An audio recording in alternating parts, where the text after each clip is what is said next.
My name is Maya. I'm 33, and I was a graphic designer from Denver. I believed my marriage was flawed, but normal, until the morning I woke up in a hospital, my husband spinning a lie, and realized what the doctor was about to say would either save my life or end it. I am still shaking as I tell this story. Even 2 years later, the memory of what he did, the pain, the constant, suffocating fear, it still lives in my bones. But I have to share this. I need you to hear what happened, because if my story helps even one person escape the hell I lived, it's worth it. Before I tell you how that doctor's words changed everything, please take a moment to hit the like button, subscribe, and comment below where you're watching from. Your support means more than you know. It reminds me I'm not invisible anymore, that there are people who listen, who believe survivors. Thank you. Now, let me take you back to the beginning. You have to understand how I got here. You have to understand I wasn't always this hollowed-out, terrified woman in a hospital gown. There was a time I smiled, a time I trusted, a time I actually believed I was lucky. God, I was so naive, so blind. I met Ethan 6 years ago at a work gala. He was the definition of charming. He had this smile that made you feel like you were the only one in the room. When he focused those blue eyes on me, I felt seen. He brought me sunflowers, my favorite, on our second date. He remembered a throwaway comment I'd made about a book I loved and bought me a first edition. He texted me, "Good morning, beautiful," every single day. Everyone said I'd hit the jackpot. My friends were envious. My mother adored him. My father, a man of few words, shook his hand, looked him in the eye, and said, "You take care of my girl." And Ethan, with that perfect, sincere smile, promised he would. He looked my father right in the eye and promised. We were married 2 years later. The wedding was perfect, a small ceremony in the mountains.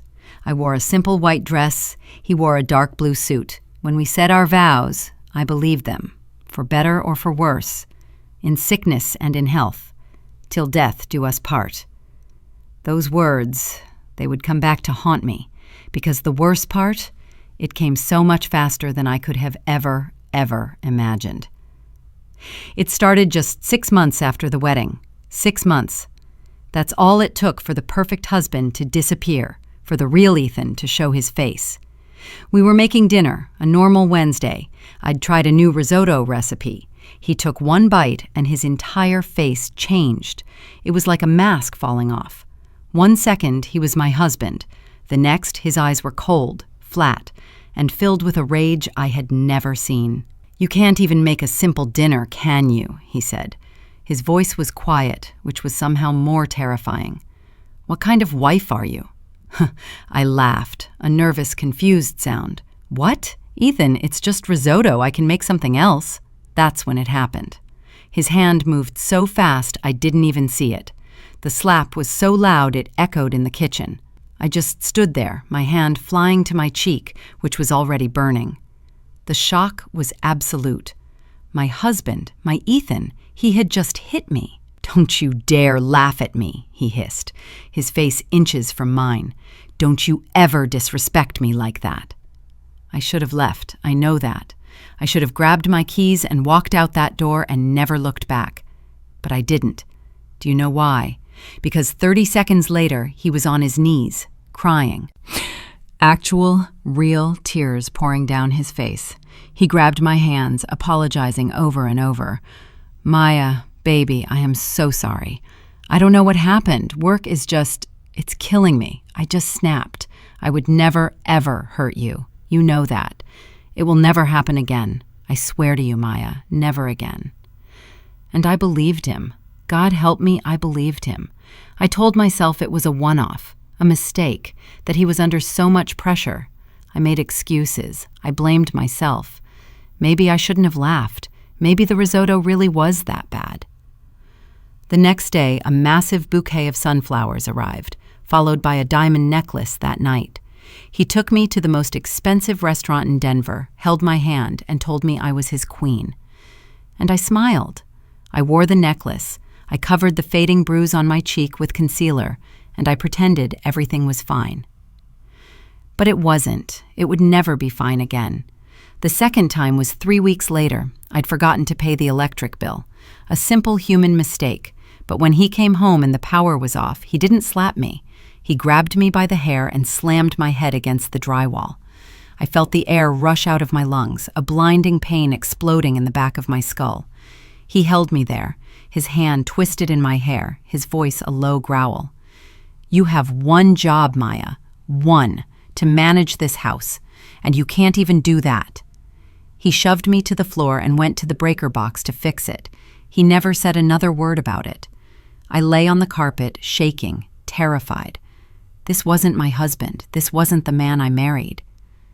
But it was. He was both men, the angel in public and the monster in private. After that, it became a cycle, a sick, predictable pattern. He would hurt me. Then he would cry. He'd buy me gifts. He'd be the perfect, loving husband for a few days. And I would cling to that tiny sliver of the man I fell in love with, convincing myself that was the real him.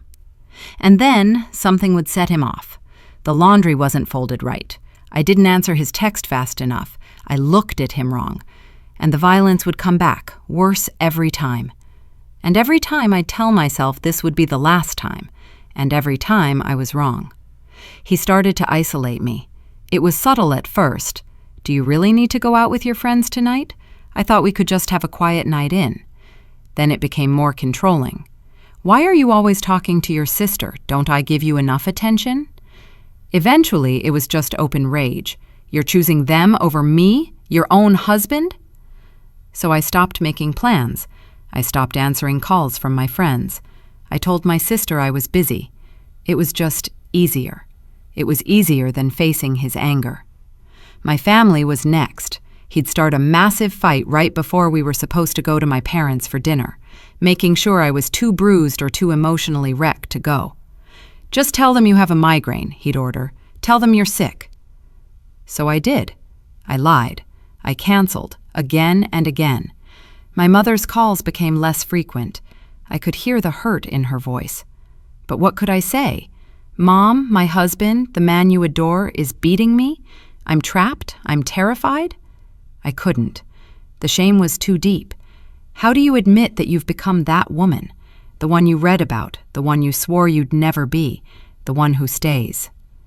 I always thought I was strong. I thought if a man ever laid a hand on me, I'd be gone. But when you're in it, everything is different. It's confusing. It's terrifying. The beatings became more frequent, from once a month to once a week to daily. Every single day he found a reason. The house was a mess. Dinner was 5 minutes late. I'd sighed too loudly. I'd breathed. It didn't matter. Nothing I did was right. He'd punch me in the stomach, in the back, where the bruises wouldn't show. He'd pull my hair until I heard the roots tear. He'd twist my arm behind my back until my shoulder popped. He'd kick me when I was on the ground. And the whole time he'd tell me it was my fault. "You make me do this, Maya. You deserve this. If you would just listen, I wouldn't have to discipline you." Discipline. That's what he called it. Like I was a dog. Like his violence was my fault. I started wearing long sleeves in the middle of July, turtlenecks to hide the fingerprints on my neck, sunglasses indoors to hide the black eyes, makeup, caked on. I looked in the mirror one day and I didn't recognize myself. I was 30 pounds lighter, all hollow angles and haunted eyes. I looked like a ghost. I felt like one. I tried to leave, once. It was after a night he'd beaten me so badly I couldn't get out of bed for 2 days. I waited until he was at work. I packed one small bag, took the $200 in cash I'd managed to hide, and I went to a motel on the other side of town. I sat on that cheap bed and I felt this surge of hope. I'd done it. I was free. He found me in 6 hours. I still don't know how. He must have put a tracker on my phone. He showed up at that motel room door. I thought it was housekeeping. I opened it, and he was there. The look on his face, I'll never forget it. It wasn't just rage. It was a cold, possessive madness. He dragged me out by my arm, his fingers digging into my skin. He dragged me back to the house. He locked the door. And he beat me worse than he ever had before. He used his fists, his belt. He told me I belonged to him, that I had no right to leave him. And then he told me, if you ever try to run again, I will kill you. And I believed him. I absolutely believed him. You're nothing without me, he screamed, his face covered in spittle. No one else would ever want you. Look at you. You're pathetic. You're weak. I am all you have, Maya. Do you understand me? I am all you have. And in that moment, I believed that too. I was trapped. This was my life. I had made my choice when I married him, and this was the consequence. I stopped thinking about leaving. I stopped hoping. I just survived. He'd threaten me constantly. If you tell anyone, I'll say you're crazy. I'll say you're hysterical. No one will believe you. It's your word against mine. And he was right. I had no proof. He was smart. He hurt me where people couldn't see. He was calculated. The financial control got worse. He took over our joint accounts. I had no access to money. He gave me a small allowance for groceries, and I had to bring him a receipt for every single item. If I was $1 over, he'd accuse me of stealing, and the punishment would be severe. I couldn't work. He'd forced me to quit my job months ago. Without my own income, without savings, I was completely his. This went on for 3 years. 3 years of daily terror. 3 years of going to bed not knowing if I'd wake up. 3 years of, some nights, wishing I wouldn't. I'd stand in the bathroom holding a bottle of sleeping pills thinking how easy it would be. Just swallow them. Drift away. No more pain. No more fear. No more him. But I couldn't. Some tiny spark, some part of the old Maya he hadn't managed to kill, held on. It held on to the memory of who I used to be. The memory of laughing with my sister, of having coffee with my friends, of feeling safe. Then came the day that changed everything. The day from the title. The day I passed out. The day he took me to the hospital. It was a Friday. Fridays were always bad. He'd come home from a long week, angry, and I was the closest target. I'd made his favorite dinner, pot roast, potatoes, green beans. I thought if I just made everything perfect, maybe I'd be safe for one night. But nothing was ever perfect enough. He took one bite of the pot roast and spit it out. This is disgusting. What did you do to it? I cooked it just like you like it, I stammered, my heart already pounding. It's dry, he said, his voice going flat and cold. You can't do anything right, can you? He stood up. I knew what was coming. I tried to back away. He grabbed me by the throat and slammed me against the refrigerator. My head hit the metal handle with a sickening thud, and my vision blurred. I work all day to provide this life for you, he growled, his hand squeezing my throat tighter. And this is the thanks I get? A ruined dinner? He threw me to the ground. He started kicking me, in the ribs, my back, my stomach. I curled into a ball, trying to protect myself, crying, begging him to stop. But he didn't stop. He was gone, lost in the rage. He kicked me again, and I felt a sharp, bright pain explode in my chest. I heard something crack. The pain was blinding. Then he pulled me up by my hair and started punching me in the face. I felt my nose break. Blood filled my mouth. One punch connected with my temple. The world tilted, spinning. I heard him screaming, but his voice sounded distant, like I was at the bottom of a pool. You worthless piece of... You ruin everything! Another punch, another explosion of white-hot pain. And then, nothing. The world just went black. I didn't feel myself hit the floor. I just disappeared. I don't know how long I was out. When I came to, I wasn't on the kitchen floor. I was moving. I tried to open my eyes, but one was swollen completely shut. Through the slit of my good eye, I could see I was in his car. He was driving, fast and muttering to himself, his voice high and panicked. Damn it, damn it, damn it! Wake up! Come on, Maya, wake up! Don't you dare die on me. Not now. Not like this. I tried to speak, but my mouth was full of blood. I must have gurgled because he glanced in the rearview mirror. I was in the back seat. "Stay with me," he said, and for a second he sounded scared, worried. But then I heard what he said next, and I knew it wasn't about me. It was never about me. It was about him. Okay, I got this. She fell down the stairs, that's it. She was carrying laundry, she tripped, she fell down the stairs. I came home from work and I found her. I'm the concerned husband. That's the story. She fell down the stairs. He kept repeating it over and over, practicing his lie. I lay in the back seat, listening to him build his alibi. The stairs, of course, the oldest excuse in the book. Through the fog of pain, I felt a tiny spark. He was taking me to a hospital. There would be other people, doctors, nurses, people who might see. This could be my chance. But the fear crushed it immediately. What if they believed him? He'd be right there. And what if I told them? He'd kill me. He promised he would. I must have passed out again. The next thing I knew, I was on a gurney, staring up at bright fluorescent lights. Voices were all around me. Female, 33, unconscious, multiple facial, and what happened? And there was Ethan's voice, smooth, practiced, full of panic. "Please help her. I came home from work and she was at the bottom of the stairs. She must have fallen. Please, is she going to be okay? She's my wife." Such a good performance, so convincing. If I didn't know the truth, I would have believed him too. They wheeled me into a trauma bay. A nurse started cutting off my clothes. Ethan was right there, hovering, playing his part. He was holding my hand, stroking my hair, so gentle. Nothing like the hands that had been around my throat an hour ago. The doctor started asking questions. "Ma'am, can you tell me what happened?" I opened my mouth. I looked at Ethan, standing right there. His eyes were locked on mine.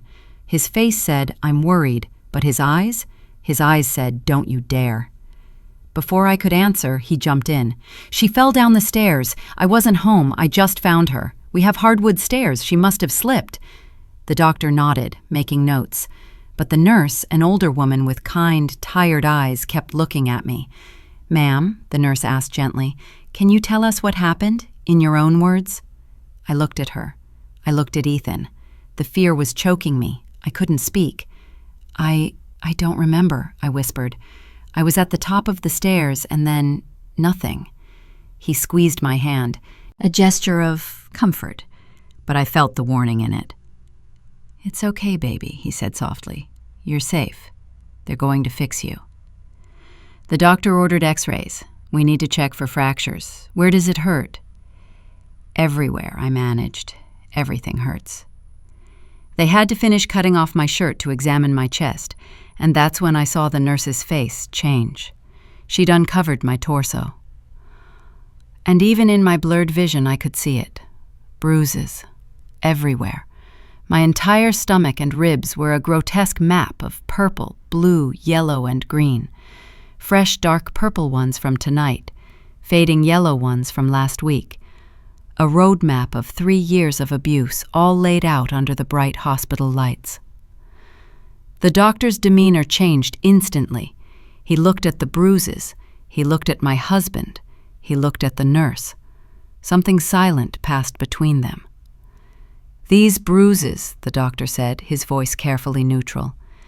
"They appear to be in various stages of healing. Some are quite old."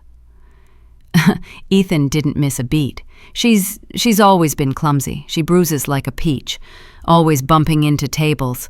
I tell her to be more careful, but, you know." He laughed. He laughed. But the doctor wasn't laughing, neither was the nurse. And then the nurse said, "We're taking you for those scans now. Sir, you'll need to wait here." "I want to go with her," Ethan protested. "She's my wife. She needs me." "Hospital policy," the nurse said, her voice firm. "You can wait in the family waiting room." I saw the flash of frustration in his eyes, but he couldn't argue. He had to keep playing the part. Okay, baby, I'll be right here. I'm not going anywhere." That's what I was afraid of. They wheeled me down a long, cold hallway. The nurse, Nurse Klein, stayed with me. Once we were in the elevator, alone, she leaned in close. "Honey," she said, her voice quiet, "those bruises aren't from bumping into tables, and your injuries aren't from one fall down the stairs." Tears started streaming down my face. I couldn't stop them. "I've been a nurse for 30 years, she said. "I know what abuse looks like. You're safe right now. He can't get to you here. But I need you to tell me the truth. Did he do this to you?" I wanted to. God, I wanted to scream it. But I was so scared. I can't," I sobbed. "He'll kill me. You don't understand. If I say anything, he'll kill me." "We won't let that happen. We have security. We have resources. We can help you. But you have to be brave." The X-ray tech came in. My mind was racing. Should I tell them? Could I? What happens if I do? What happens if I don't?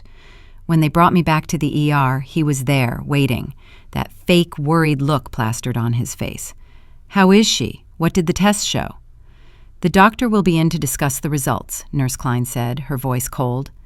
He held my hand, stroked my hair, but when the nurse left to get the doctor, he leaned in close, his voice a poison whisper.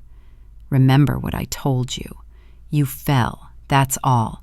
You say anything different, you know what happens. I'll make tonight look like a love tap. Do you understand me?" I nodded, a tiny, terrified movement. Then the doctor, Dr. Aris, came back in. He was holding a tablet. This was it. The moment from the thumbnail. The moment that changed my life. Dr. Aris looked at me, then at Ethan, then back at me. His face was serious. "Ma'am," he said, speaking directly to me, "the results of your scans show several critical injuries. You have a severe concussion, a broken zygomatic bone, a broken nose, and 4 fractured ribs, and evidence of previous rib fractures that have healed improperly." He paused. I could feel Ethan tense beside me, his grip on my hand tightening to the point of pain. The doctor continued, his eyes locked on mine.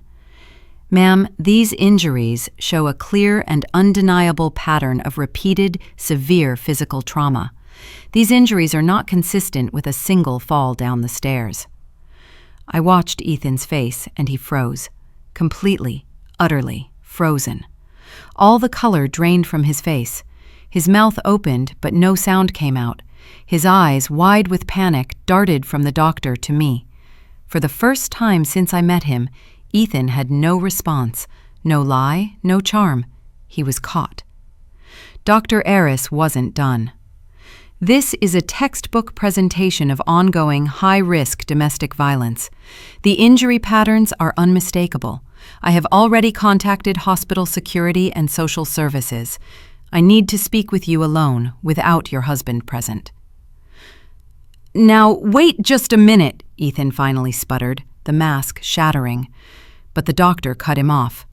"Sir, I am going to have to ask you to leave the room. This is not a request." "She's my wife. You can't just kick me out." "Actually, I can, and I am. Security." 2 uniformed guards appeared in the doorway. They'd clearly been waiting. Ethan looked at me, and the rage in his eyes was pure poison, but he was trapped. "This is ridiculous. She's confused. She did fall. Tell them, Maya. Tell them you fell. Tell them you're clumsy." "Sir, you need to leave now," one of the guards said. "I'm not leaving my wife." "Sir, you can leave voluntarily, or we can escort you out and have you arrested for trespassing. Your choice." He stared at me, his mind racing. Then he made a decision. He'd leave, but not without a final threat. "Fine," he seethed. "I'll go. But Maya, remember who you belong to. Remember what I promised. I'll be waiting for you. Right outside. I'll be waiting." The guards escorted him out. The second that door clicked shut, I was alone. I was safe, and for the first time in 3 years, I could breathe. And then I completely broke down. All the fear, all the pain, all the tears I'd held back for 3 years, they came pouring out in great heaving sobs. My whole body shook. Nurse Klein was there, holding my hand. "It's okay, honey. You're safe. You're safe now." Dr. Aris pulled up a chair. "I need you to tell me the truth," he said gently. "Did your husband do this to you?" And finally, I said the word. Yes. That one word opened the floodgates. I told them everything. The first slap, the risotto, the escalation, the daily beatings, the control, the isolation, the threats. I told them for 30 minutes, and they listened. They believed me. A domestic violence advocate was called. Her name was Sophia. She had kind eyes and a calm voice. She explained my options. She told me I didn't have to go home. "But he's outside," I panicked. "He said he's waiting." "He won't get near you," Sophia promised. "Security is aware. The police are on their way. If he even tries to come back to this floor, he'll be arrested." "You don't understand. He'll kill me. He said he would." "I do understand," Sophia said softly. "I was where you are 10 years ago. My ex-husband put me in this very hospital, but I spoke up, and I survived. And you will, too." A police officer arrived, Detective Miller. She took my statement. She photographed my injuries. The medical records, the photos, my testimony. It was evidence. "We have enough to arrest him right now. Assault with intent to do great bodily harm. Is that what you want?" What I wanted? I hadn't been allowed to want anything for 3 years. "Yes," I said, my voice shaking but clear. "Yes, I want him arrested. I want him to never hurt me again." "Then that's what we'll do. He's still in the parking lot. We'll take him into custody now. And we are issuing an emergency protective order. If he tries, he goes straight back to jail." They asked where I could go. I told them about my parents. "They're going to be so disappointed in me," I cried. "So ashamed."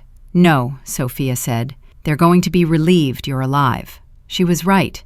When my mother heard, I could hear her scream through the phone. Within an hour, my parents were there, rushing into my room. "Oh, my baby," my mother sobbed. "Why didn't you tell us?" "I couldn't," I whispered. "I was so scared, so ashamed." "You have nothing to be ashamed of," my father said, his voice thick with a rage I'd never heard. "He did this. That monster did this. This is not your fault." They were there when Detective Miller came back. "He's in custody," she said. "He resisted arrest, tried to run. We found texts on his phone, threats to you, photos he'd taken of your injuries, evidence. So much evidence." I was admitted to the hospital. My parents stayed with me. The next morning, I was discharged and taken to a confidential domestic violence shelter. My parents couldn't take me home. He knew where they lived. The next few weeks were a blur. The DA charged him with multiple felonies. The evidence was overwhelming. He was denied bail. I started therapy at the shelter. My therapist helped me understand I was a victim of systematic torture. "You survived," she told me. "Do you realize how strong you had to be just to survive?" Healing was hard. I had nightmares, panic attacks. I flinched at loud noises. But the other women at the shelter understood. We were a broken, brave sisterhood. We shared our stories. We cried together. We held each other up. I reconnected with my family, my friends. They were horrified, guilty they hadn't seen it, but they showed up. My father, his hands clenched, just kept saying, "5 minutes, that's all I want, 5 minutes alone with him." "No, Dad," I'd tell him, "he's not worth it. He's going to prison. That's justice." The trial was 6 months later. 6 months of therapy, of preparing, of reliving every moment. The prosecutor warned me, his lawyer will try to break you, to paint you as a liar, as unstable. "I'm ready," I said, even though I was shaking. Walking into that courthouse was the hardest thing I've ever done. And then they brought him in an orange jumpsuit. He looked at me, and he smirked. That smirk. It said he still had power. But then I looked around, at my parents, my friends, Sophia, Det Miller, Dr. Aris and Nurse Klein were even there. I had an army. And I realized he had no power over me anymore. I had survived, and I was about to make him pay. The prosecution's case was devastating. The photos, the medical records. Dr. Aris testified that my injuries were torture, not a fall.